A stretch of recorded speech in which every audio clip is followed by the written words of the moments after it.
week. But first tonight, the latest in a Colorado Springs deadly mass shooting at an LGBTQ nightclub. How our local community is reacting as the accused gunman now faces hate crime charges.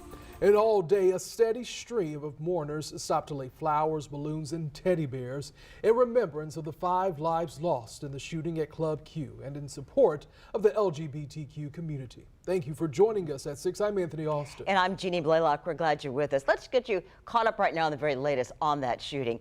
In just the last 30 minutes, we've learned this. The alleged gunman faces 5 counts of first-degree murder and 5 counts of bias-motivated crime causing bodily harm.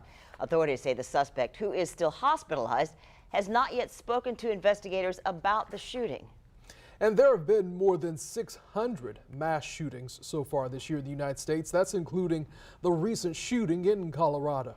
Tonight on Your Side's Brianna Ray Turner is live in the studio. And Brianna, community members and faith leaders here say they are tired of these hate crimes, but they just keep happening.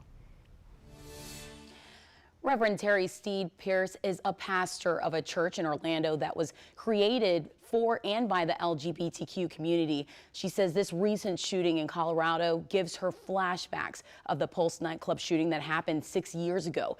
Pierce says she's not only sad, but she's angry.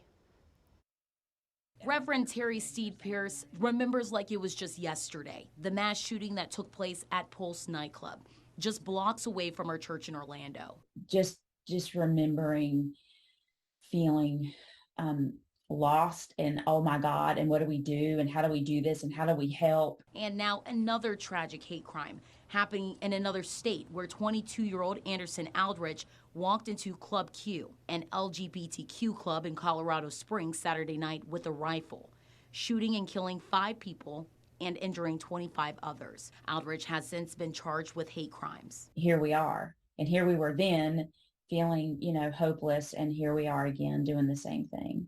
Pierce says gun violence has got to stop, and a local mother who attended a Pride event this past weekend says she couldn't agree more. She says what happened in Colorado worries her. I live in fear of 2 things.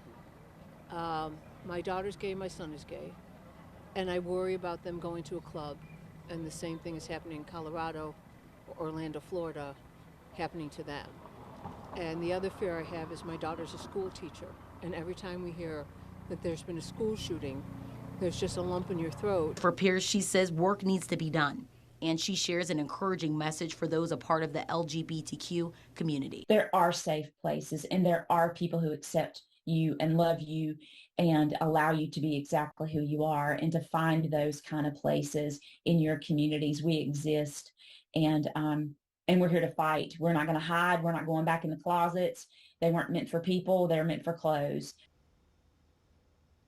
Pierce says at church this past Sunday, the room was heavy and people are just exhausted of these mass shootings. She says she will continue to stand behind the LGBTQ community. I'm here in the studio, Brianna Ray Turner, First Coast News, on your side.